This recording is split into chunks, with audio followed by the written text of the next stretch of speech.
नमस्कार दोस्तों, स्वागत है आपका आज के एक और नए महत्वपूर्ण वीडियो में। आज के वीडियो में हम देखने वाले हैं एमपीपीएससी यानी मध्य प्रदेश लोक सेवा आयोग के द्वारा जो हाल ही में आपका खाद्य सुरक्षा अधिकारी यानी फूड सेफ्टी ऑफिसर का रिक्रूटमेंट नोटिफिकेशन 2025 जारी हुआ था। तो इसकी जो ऑनलाइन फॉर्म है इसकी लिंक को एक बार और दोबारा से प्रारंभ कर दिया गया है, जो कि आप देख सकते हैं 12 सितंबर से आपके ऑनलाइन फॉर्म प्रारंभ हो चुके हैं, जिसमें 30 अक्टूबर 2025 तक आपके ऑनलाइन फॉर्म को आप फिल कर सकते हैं। तो इसके ऑनलाइन फॉर्म को कैसे फिल करना है आज की वीडियो में हम स्टेप बाय स्टेप पूरा प्रोसेस देखने वाले हैं।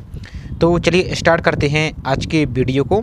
साथ ही चैनल पर आप यदि पहली बार विजिट कर रहे हैं तो चैनल को सब्सक्राइब करके बेल आइकन पर प्रेस करके जरूर रखिए इसी तरीके की रेगुलर अपडेट पाने के लिए। साथ ही वीडियो को लाइक नहीं किया है तो वीडियो को भी लाइक जरूर कर दीजिए। तो चलिए देखते हैं आज के इस ऑनलाइन फॉर्म के पूरे प्रोसेस को। तो नोटिफिकेशन आप देख सकते हैं, जो कि आपके यहाँ पर 11 जुलाई को प्रारंभ आया था नोटिफिकेशन, और इसमें आपकी 10/8 तक आपकी ऑनलाइन फॉर्म फिल किए गए थे। तो इसी को मद्देनजर आपको एक बार और फॉर्म को फिल कर यहाँ पर लिंक ओपन कर दी गई है। इसमें योग्यता की बात करें तो आप यहाँ पर देख सकते हैं, ये आपके पास इनमें से कोई योग्यता है तो आप इसमें अप्लाई कर सकते हैं। साथ ही आपकी जो एक्स्ट्रा एलिजिबिलिटी के लिए यहाँ पर आपकी योग्यताएं जोड़ी गई थी तो उनको भी आप देख सकते थे। इनमें से आप पास हैं तो इसमें से आपके पास है तो इसमें अप्लाई कर सकते हैं।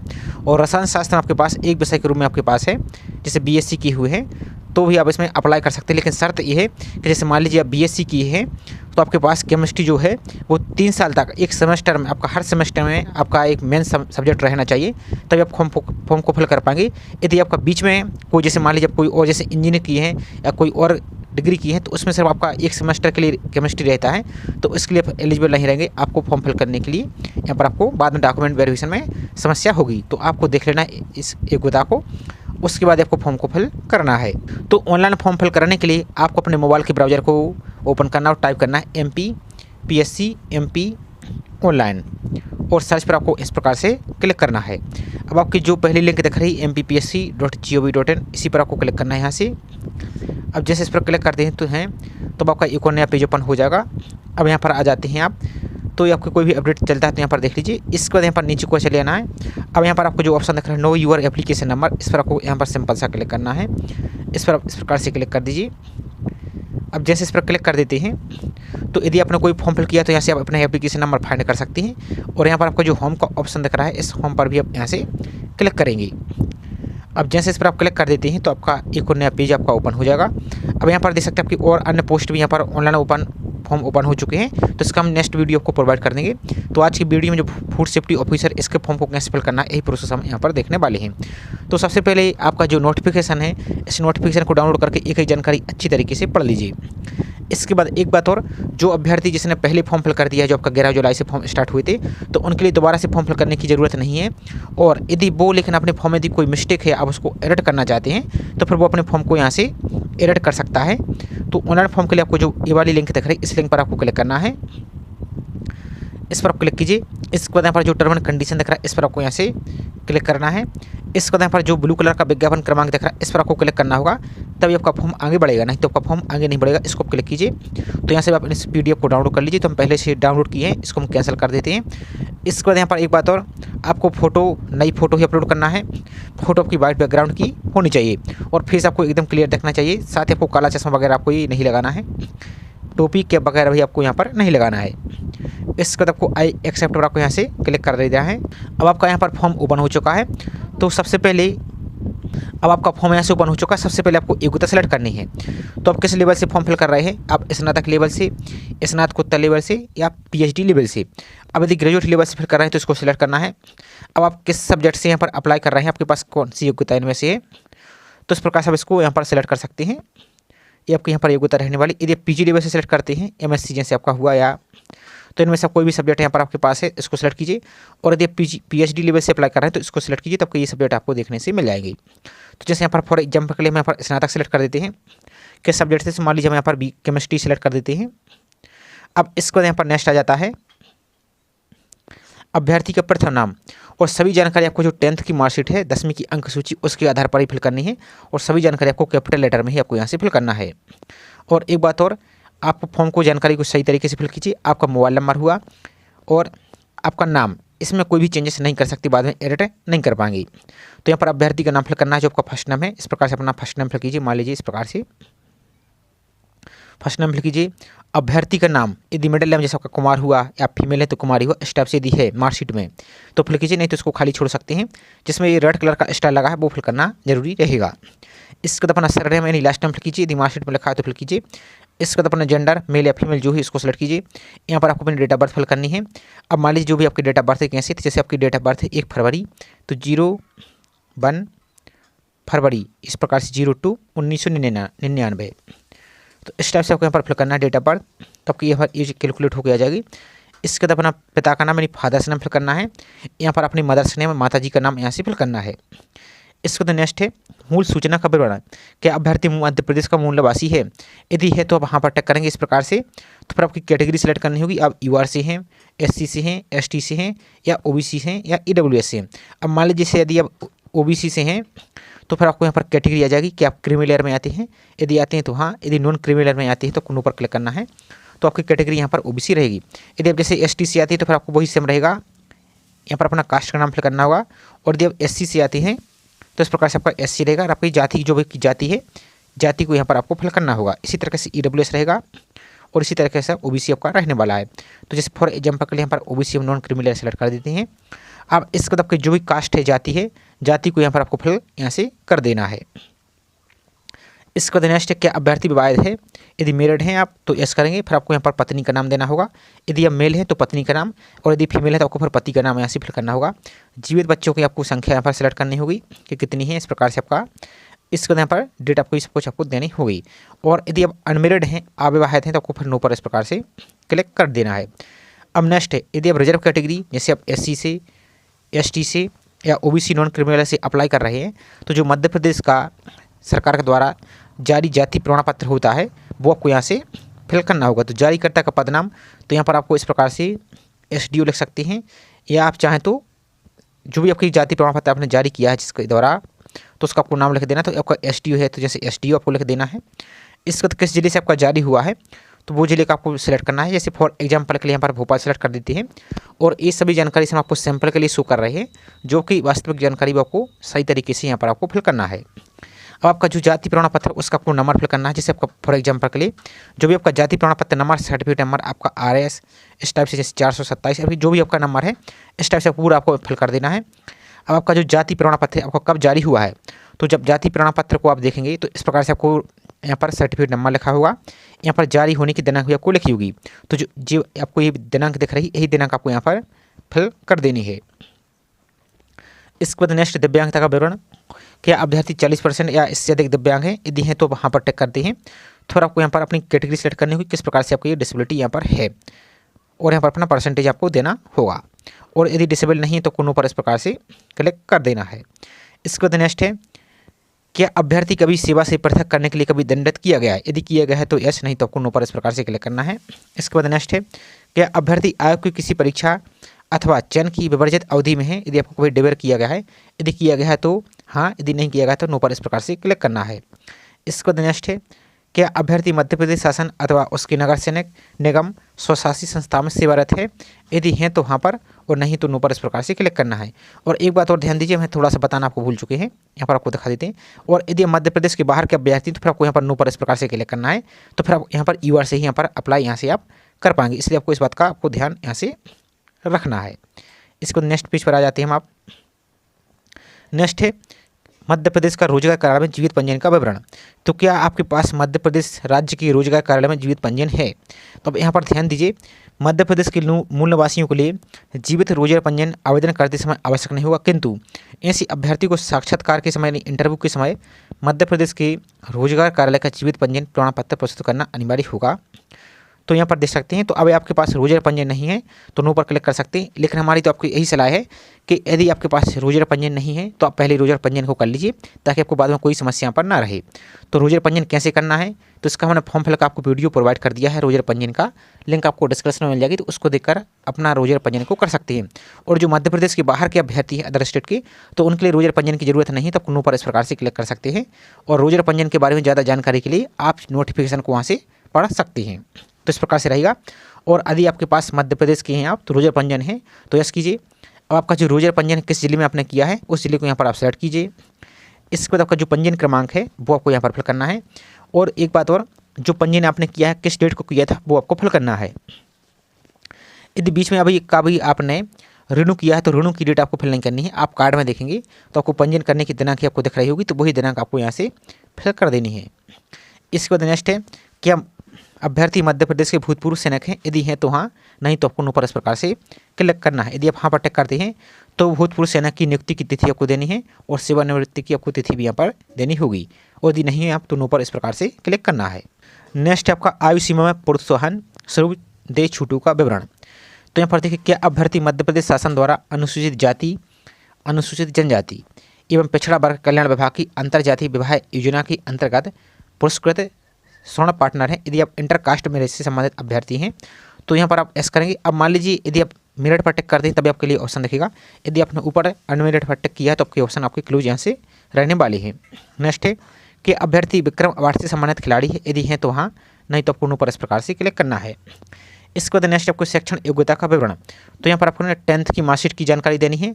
तो उत्तीर्ण परीक्षा का नाम यहाँ पर आप चाहें तो इस प्रकार से हाई स्कूल इस प्रकार से आप लिख सकते हैं। इस प्रकार से अब यहाँ पर स्पेलिंग थोड़ा सा आपको सही करेक्ट करना है, इस प्रकार से हाई स्कूल। अब आपकी प्रणाली क्या थी, ग्रेड CGPA सिस्टम था या डिवीजन सिस्टम था, जो भी था उसको सेलेक्ट कीजिए। अब आपका सब्जेक्ट कौन से थे, तो आप चाहें तो जो 10th में जितने भी सब्जेक्ट रहे सभी को फिल कर सकते हैं। सबका यहाँ पर इस प्रकार से आपको दिखा दे, जैसे हिंदी हुआ हिंदी। इसके बाद यहाँ पर आपको कॉमा नहीं लगाना है, इस प्रकार से आपको कॉमा नहीं लगाना, आपको डायरेक्ट एक बार स्पेस देना है। इसके बाद आपको यहाँ पर दूसरा सब्जेक्ट का नाम इस प्रकार से लिख देना है। और आप चाहें तो सभी सब्जेक्ट नहीं लिखना चाहते तो आल, जनरल सब्जेक्ट भी इस प्रकार से लिख सकते हैं, आपको कोई यहाँ पर समस्या नहीं है। आपके जो भी पूर्णांक है, पूर्णांक इसको फिल कीजिए। इस प्रकार से आपके पूर्णांक कितने हैं, इस प्रकार से पूर्णांक फिल कीजिए। आपके जो प्राप्तांक आपको प्राप्त हुए हैं इस प्रकार से अपने प्राप्तांक को फिल कीजिए। अब आपको जो भी परसेंटेज है यहाँ पर ऑटोमेटिक कैलकुलेट होकर आ जाएगा। किस डिवीजन से आप पास हुए हैं तो उस डिवीजन को सेलेक्ट कीजिए। अब आपका बोर्ड का नाम फिल कीजिए, जो भी आपका बोर्ड है, जैसे MP बोर्ड है तो MP बोर्ड इस प्रकार से आप लिख सकते हैं। और आपका CBSE है, अदर स्टेट बोर्ड जो भी आपका, जैसे राजस्थान हुआ, बिहार हुआ, UP हुआ, छत्तीसगढ़ हुआ, उसको फिल कीजिए। आपने अब 10th किस बार पास किया वो, और आपका जो 10th की सर्टिफिकेट रोल नंबर है उस रोल नंबर को यहाँ पर आपको फिल करना है। इसी तरीके से आपको 12th की जानकारी फिल करनी है। तो यहाँ पर आप चाहें तो इंटरमीडिएट भी लिख सकते हैं या चाहें तो आप हायर सेकेंडरी इस प्रकार से भी आप यहाँ पर लिख सकते हैं। वही आपका फिर डिवीजन या CGP सिस्टम आपका। अब आपके 12th में कौन से सब्जेक्ट रहे तो उसको फिल कीजिए। जैसे आपका मान लीजिए इस प्रकार से आपको दिखा देते हैं, जैसे हिंदी रहा आपका, इंग्लिश रहा आपका, फिजिक्स रहा आपका, केमिस्ट्री रहा आपका, बायोलॉजी रहा या आपका मैथ, जो भी आपका, इस प्रकार से सभी सब्जेक्ट के नाम यहाँ पर फिल कर दीजिए। और आपका पूर्णांक, आपका जो भी पूर्णांक था, जिस प्रकार से आपका पूर्णांक था उसको यहाँ से आप इस प्रकार से पूर्णांक फिल कीजिए। अब आपके प्राप्तांक कितने प्राप्त हुए आपको, इस प्रकार से अपने प्राप्तांक को यहाँ पर फिल कीजिए। आपकी परसेंटेज यहाँ से कैलकुलेट होकर आ जाएगी। अब आपकी जो कैटेगरी है, सॉरी आपकी डिवीजन है, किस डिवीजन से पास हुए हैं, फर्स्ट से, सेकंड से या थर्ड से, इसको सेलेक्ट कीजिए। वही बोर्ड का नाम आपको फिल करना है। यहाँ पर उत्तीर्ण वर्ष आपका, किस साल आप 12th पास किया है, और आपका रोल नंबर। इसके बाद स्नातक। अब यदि आप स्नातक लेवल से फिल कर रहे हैं तो आपके पास ग्रेजुएशन में क्या, जैसे मान लीजिए आपके पास BSc है तो BSc सब्जेक्ट में आपको यहाँ पर ऑटोमेटिक यहाँ पर आपका केमिस्ट्री रहेगा तो केमिस्ट्री को सिलेक्ट कीजिए। अब मान लीजिए यदि आप जैसे MSc सेलेक्ट करते हैं तो फिर आपको ग्रेजुएशन की जानकारी देनी होगी, आपको फिर MSc की भी जानकारी देनी होगी। और यदि आप PhD सेलेक्ट करते हैं तो फिर आपको ग्रेजुएशन की जानकारी देनी होगी, पोस्ट ग्रेजुएशन की जानकारी देनी होगी, और आपको PhD की भी जानकारी यहाँ पर देनी होगी। इसके बाद आपका ग्रेड सिस्टम है या CGPA सिस्टम है, जो भी आपको इस प्रकार से सिलेक्ट कीजिए। इसके बाद यहाँ पर आपका आ जाएगा पूर्णांक। यदि आप डिवीजन सेलेक्ट करते हैं तो फिर आपको पूर्णांक देना है, प्राप्तांक देना है। और यदि आपका CGPA सिस्टम है तो CGPA, फिर आपको पूर्णांक और प्राप्तांक फिल करने की जरूरत नहीं है। आप सिंपल डायरेक्ट यहाँ पर अपना परसेंटेज को यहाँ से आप फिल कर सकते हैं। इस प्रकार से अपना परसेंटेज को यहाँ से आप फिल कर दीजिए। इसका तो किस डिवीजन से पास हुए उस डिवीजन को यहाँ से सिलेक्ट कीजिए। अब आपकी जो यूनिवर्सिटी है इस यूनिवर्सिटी का नाम आपको यहाँ से फिल करना है, और यहाँ पर अपना उत्तीर्ण वर्ष, आपका ग्रेजुएशन अपने कब पास किया वो, और आपका रोल नंबर, इतना काम आपको कर लेना है। इसके बाद नीचे को आ जाना है। अब आपका एग्जाम सेंटर, तो 4 सिटी आपको एग्जाम सेंटर की दी गई हैं, तो चारों को आपको अपने सुविधा अनुसार सेलेक्ट कर लेना है। तो जैसे भोपाल, ग्वालियर, इंदौर और जबलपुर, इतने ही सिटी में आपके एग्जाम होने वाले हैं। तो जैसे फर्स्ट सेलेक्ट कर लीजिए, इसके बाद दूसरा सेलेक्ट कर लीजिए, इसके बाद तीसरा सेलेक्ट कर लीजिए, और उसके बाद अपना इस प्रकार से चौथा एग्जाम सेंटर को यहाँ से आप सेलेक्ट कर सकते हैं। इसके बाद नेक्स्ट आ जाता है आपका, अब आपको यहाँ पर बैंक के विवरण की जानकारी आपको देनी होगी। लेकिन इसके पहले आपको एक क्वेश्चन और आपको दिख रहा है, क्या आप यात्रा भत्ता का लाभ लेना चाहते हैं? केवल मध्य प्रदेश के जो अनुसूचित जाति यानी SC हुआ, और जो अनुसूचित जनजाति यानी ST हुए, और OBC, नॉन क्रीमी लेयर, और जो दिव्यांगजन अभ्यर्थी हैं। यदि आप यात्रा भत्ता का लाभ लेना चाहते हो तो S इस प्रकार से कर सकते हैं, और नहीं लेना चाहते तो नो पर क्लिक कर दीजिए। इसमें कोई समस्या आपको नहीं है। इसके बाद नेक्स्ट है बैंक विवरण की जानकारी। तो अभ्यर्थी को स्वयं के विवरण की जानकारी देनी है। कहने का मतलब ये है कि जिसके नाम से आपका ये फॉर्म फिल हो रहा है उसी अभ्यर्थी की जानकारी यहाँ पर देनी है। किसी भी दोस्त या फैमिली मेम्बर की आप जानकारी यहाँ पर फिल नहीं कर पाएंगे। अभी बैंक विवरण की जानकारी इसलिए भी मांगी जा रही है कि इसके पहले आपका जो नोटिफिकेशन आया था एक गुता को लेकर आपका कैंसिल हुआ था जो कि अप्रैल में, तो उसमें आपकी जो फीस रिफंड है इसी अकाउंट में आपकी वापस भी कर दी जाएगी। इसलिए आपको सही आपको फिल करना है। तो यहाँ पर आपका बैंक का नाम, जो भी आपका बैंक है इसका नाम फिल कीजिए। जैसे आपका जो भी बैंक है स्टेट बैंक ऑफ इंडिया, आपकी जो भी बैंक है आपका इस प्रकार से फिल कीजिए। जो आपकी पासबुक है, पासबुक के फ्रंट पेज को निकाल के सामने रख लीजिए और उसमें आपकी सभी जानकारी आपको देखने को मिल जाएगी। इसके बाद आपका जो IFSC कोड है, इस IFSC कोड को यहाँ पर फिल करना है। आपकी पासबुक पर लिखा होगा। शाखा का नाम, ब्रांच का नाम आपको आपकी पासबुक पर लिखा होगा। इसके बाद नेक्स्ट ब्रांच कोड, ये भी आपके पासबुक पर लिखा होगा। नेक्स्ट खाता धारक का नाम, तो जो भी आपका अकाउंट आपका नाम है बैंक पे वो आपको नाम यहाँ पर फिल करना है। और एक बात और, आपको नाम इस प्रकार से फिल करना है। आपको जैसे मान लीजिए फॉर एग्जाम्पल के लिए आपका नाम है अजय कुमार, तो इस प्रकार से आपको फिल करना है। इसका तो लास्ट में आपको किसी प्रकार कोई स्पेस नहीं देना है, ना ही आपको इस प्रकार से स्टार्ट में आपको स्पेस देना, नहीं तो आपको बाद में फॉर्म आपका सबमिट नहीं होगा। इसलिए इसमें कुछ भी नहीं देना आपको, डायरेक्ट आपको इस प्रकार से लिखना है और इसको खाली छोड़ देना है जैसा कि आपकी यहाँ पर नाम है। इसके बाद आपका जो अकाउंट नंबर है, बैंक खाता संख्या, ये भी आपको यहाँ से फिल कर देनी है। इसके बाद नेक्स्ट आपकी जो पासबुक है, पासबुक का जो फ्रंट पेज है उसके आपको इमेज को JPG फॉर्मेट में स्कैन करके या मोबाइल से फिल कर रहे हैं तो मोबाइल से अच्छी तरीके से फोटो खींचिए, उसको क्रॉप करके 200 KB तक और JPG फॉर्मेट में यहाँ पर आपको अपलोड करनी है। अब आपको यदि फोटो अपलोड करने में समस्या आ रही है तो इसको कैसे रिसाइज करना है, तो इसका हमने ऑलरेडी वीडियो चैनल पर अपलोड किया है MPPSC के लिए, फोटो का, सिग्नेचर का और पासबुक अपलोड करने का। तो उसकी लिंक आपको डिस्क्रिप्शन में दे दी है, उसको देखकर अपने इमेज को रिसाइज कर सकते हैं। अब इस वीडियो में हम यदि प्रोसेस बताएंगे तो वीडियो बहुत बड़ा हो जाएगा, तो उसको लिंक आपको डिस्क्रिप्शन में मिल जाएगा, तो उसको आप देख सकते हैं। इसको नेक्स्ट आपका वर्तमान पता यानी करंट एड्रेस आपका, तो आपका राज्य को सिलेक्ट करना है। अब जो भी आपका राज्य है इसको यहाँ से सिलेक्ट कीजिए, इस प्रकार से आपका राज्य आ जाएगा। इसका दबाना जिला, तो जो भी आपका जिला है इस प्रकार से अपना जिला को सिलेक्ट कीजिए। इसका दम पूरा एड्रेस आपको कंप्लीट एड्रेस फिल कर देना। इस लाइन में आपका जो पिन कोड है उस पिन कोड को फिल कीजिए और यहाँ पर आपका जो लैंडमार्क है, कोई स्थायी पहचान चिन्ह आपका गली मोहल्ला का, तो इसको यहाँ से फिल कीजिए। अब नेक्स्ट आपका ये तो हुआ आपका वर्तमान पता यानी करस्पॉन्डिंग एड्रेस। अब आपका जो स्थायी पता, यदि ये ऊपर वाला वर्तमान पता और ये स्थायी पता यदि दोनों सेम है तो फिर इस वाले ऑप्शन पर आप टिक कर दीजिए, तो ऑटोमेटिक यहाँ से फिल हो जाएंगे। और यदि आपका वर्तमान पता अलग है, मान लीजिए आप कहीं और रह रहे हैं और आपका स्थायी पता अलग है, तो ये ऊपर अलग फिल कर दीजिए और यहाँ पर ये स्थायी पता अलग से फिल कर दीजिए। इसके बाद नेक्स्ट आपका अभ्यर्थी की फ़ोटो और सिग्नेचर। अब एक बात ध्यान दीजिए, फ़ोटो भी आपको JPG फॉर्मेट में ही अपलोड करनी है और न्यूनतम 20 KB और अधिकतम 100 KB। तो आप कोशिश कीजिए कम से कम 90 KB के आसपास इसको इमेज को रिसाइज कीजिए ताकि आपकी इमेज ब्लर ना दिखे और एकदम क्लियर दिखे। तो यहाँ पर आपको इमेज अपलोड करना है, यहाँ पर अपना सिग्नेचर को अपलोड करना है। कैसे अपलोड करना है चलिए आपको थोड़ा सा समझा देते हैं। तो यहाँ पर जैसे फॉर एग्जाम्पल के लिए आप सिग्नेचर अपलोड करेंगे, अब आपको थोड़ा सा समझ लेना क्या समझना है। जैसे यहाँ पर आपको दिख रहा है कि बहुत सारा यहाँ पर कुछ लिखा है, तो ऐसा आपको नहीं लिखना। आपको सिग्नेचर है तो आपको सिंपल सा SINGH इस प्रकार से लिख दीजिए शॉर्ट में, और आपको बाकी जितना भी स्पेस आपको सभी रिमूव कर देना है और आपको JPG फॉर्मेट में ही अपलोड करना है। जो वीडियो को डिस्क्रिप्शन में हमने लिंक दी उसको देखेंगे आप तो सब कुछ आपको समझ में आ जाएगा। नहीं तो आपकी फोटो और सिग्नेचर और पासबुक आपकी अपलोड नहीं होगी, आपका फॉर्म सबमिट नहीं होगा। तो उसको पहले देख लीजिए, उसको रिसर्च करके यहाँ पर आपको अपलोड करना है। तो यहाँ पर आपको फिर टिक कर देना है इस प्रकार से। इसी तरीके से अपनी फ़ोटो को अपलोड करना है और इसको टिक यहाँ से कर देना है। इसके बाद नेक्स्ट आपका मोबाइल नंबर, तो मोबाइल नंबर आप एक्टिव मोबाइल नंबर फिल कीजिए और यहाँ पर एक्टिव जो ईमेल ID सही आपको फिल करना है, क्योंकि बाद में यदि फॉर्म में कोई मिस्टेक हो जाती है तो जो मोबाइल नंबर उस पर ही आपको OTP भेजा जाएगा। अब यदि मोबाइल नंबर आप गलत फिल कर देते हैं तो फिर गलत मोबाइल नंबर पर OTP जाएगा, बाद में फॉर्म को एडिट नहीं कर पाएंगे।